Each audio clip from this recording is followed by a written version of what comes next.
next portion of our retreat will be our retreat's vocation panel. The vocation panel will be made up of several different vocations, or those beginning to discern their vocation in the church. The first of our vocation panel will be Father Jason Grisafi. Father Jason Grisafi is the pastor of St. Joseph's in Babylon. We attended seminary together. Father Jason is a priest who has done this vocation panel a number of times for us. He's a good friend of the scouting community and helps us out on many different occasions. It is my privilege and honor to introduce Father Jason Grisafi. Hi, my name is Father Jason Grisafi, and I'm pastor of St. Joseph Parish in Babylon. In fact, we're standing here in the church where I'm the pastor right now. And I've been invited to share with you a little bit about my own vocation story.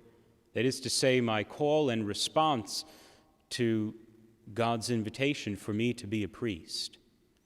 It's something that began quite some time ago. I can remember, still before I was in high school, being in religious ed class. I didn't go to Catholic school, I was in public school.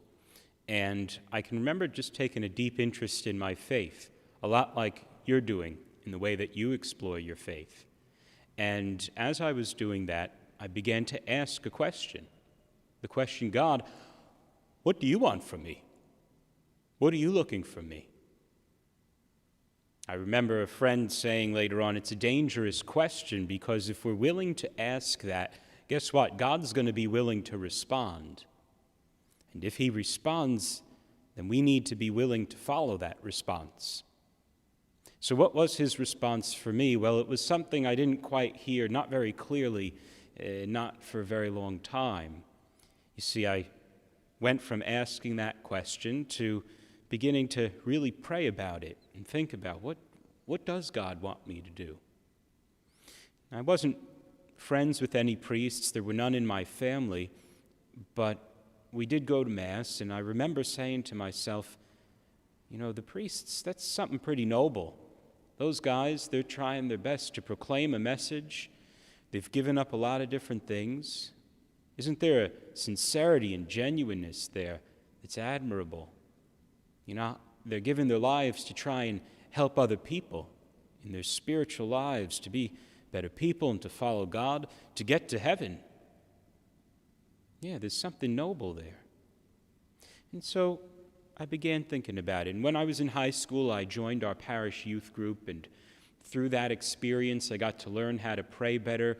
I got to serve, do a lot of things to serve the poor and our neighbors, and I found that I loved it. There's a lot of good stuff that was coming from staying close to God and from being part of his community, the church, his people. It's within that group of people that his spirit is alive and moving and active, and I found myself also feeling alive and refreshed when I was with my brothers and sisters in my parish community. So I kind of kept these things in my head, and I said, all right, well, maybe he is asking me to do the same thing as those guys I see on Sunday. To take that awesome step to, make the sacrifices and bear that cross, but at the same time, to be able to produce that rich harvest and to be part of those who help to collect the harvest of grace that God's growing in the hearts of his faithful. When I was getting towards the end of college, like a lot of you do, I was thinking about, the end of high school, I was thinking about college. Should I go to college, or should I pursue this thing about being a priest? And, well, what I found was it seemed very likely that God wanted me to follow that path of being a priest. But when I shared it with my folks, they weren't so keen on it at that point. And they said, no, go to college first. At least try and study something and get some experience there. So that's what I did. I went to college. I studied mathematics. I studied away. I was in Pittsburgh. Loved it. Had a great experience. Have a lot of good friends, some of which I still speak to this day. And one of the things that my friends helped me do when I was in college is they helped me pray and continue to think about God's call. Because some of my friends were really faithful Catholics and others were really faithful Christians. And they wanted to be on fire with the Spirit too. And they wanted to be disciples of Christ too. So I began to pray there. We had a Catholic group. We would get together for the rosary and something called night prayer. And then we would just chat. And we would do that 4 nights a week. And we would get together. And when we were praying the rosary, I can remember asking God, please help bring some clarity. Help me to see what you want me to do. I think you want me to be a priest. I'm not sure. Help me to know. Help me to have an insight into this. Once again, there were no great moments in which God appeared or gave me a big explanation or something. It was small steps. But one thing I can point out along the way was this. My first year in college, Pope John Paul II died, and I happened to be in a cathedral parish, so they were having a memorial mass for him. Thousands of people came to pay their respects, and he wasn't even there. You know, his body was in Rome. And I could see people weeping in sorrow for having lost this man. And I didn't really know much about him, but I was praying after the Mass and saying, God, if that's what one man was able to do for the people of this city just by following your call, what might I be able to do if I follow that same call, if I give my yes to your direction for my life? Might I be able to aid and touch others' lives as he did? I thought about it some more. Still didn't immediately respond, but I began to talk more with friends and even with some priests. Thanks be to God, he put some good people in my path. They were very encouraging. They gave me some good things to think about. They supported me in my thought of trying to follow God's call for me. And by the time I got to my junior year of college, it was pretty clear. I need to pursue this. I need to really say, yes, Lord, I'm going to give this a shot in some way. I contacted I contacted first the Vocations director in Pittsburgh, and then he got me in contact with the Vocations director here in New York. I spoke with them, and I learned about how to be a priest, you need to go and study. You need to be part of something called a seminary. And I said, okay, well, should I do that now? They said, well, you're almost done with college. Why don't you finish that first and then join? And that's what I did.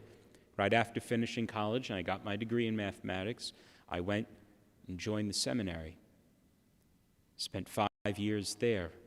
2 in study, 1 in what's sort of like an internship year, and then 2 years afterwards in study. I'll tell you, each and every day it was clearer and clearer that that's what God wanted me to do. You see, he helped me note that 2 things were coming together in my life. One was that desire to serve him, right? And the other was to do it in the context of his people, which is the church. And there was no better way, with the gifts and talents he had put in my life, to do that than to say yes to becoming a priest. And I'll tell you, it's been a fantastic journey so far. I've been a priest just about 7 years, and I love it. It's extremely fulfilling. It's extremely challenging. It's not something for the faint of heart. It's not something for the unmotivated. But it's an awesome way of life in which you really bring the grace of God into people's homes, into their souls.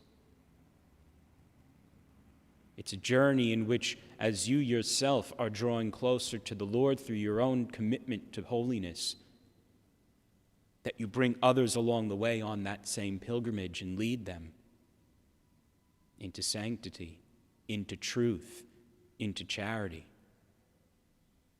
And I'll tell you, as Christ said, the harvest is abundant, but the laborers are few. There's so much to be done, so much good work here for us.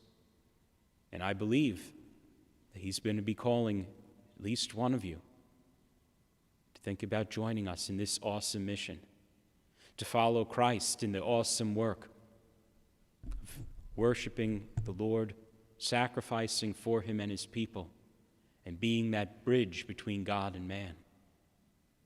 Will you join me? Can I ask you at least to do one thing?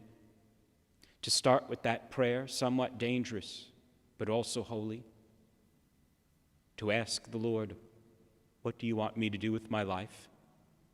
To look at the gifts and talents that he's put there and ask where he'd like them to be used? Let me challenge you to that. Because wherever he's calling you, it's only through his guidance that we're going to find a way to fulfillment. God bless you all.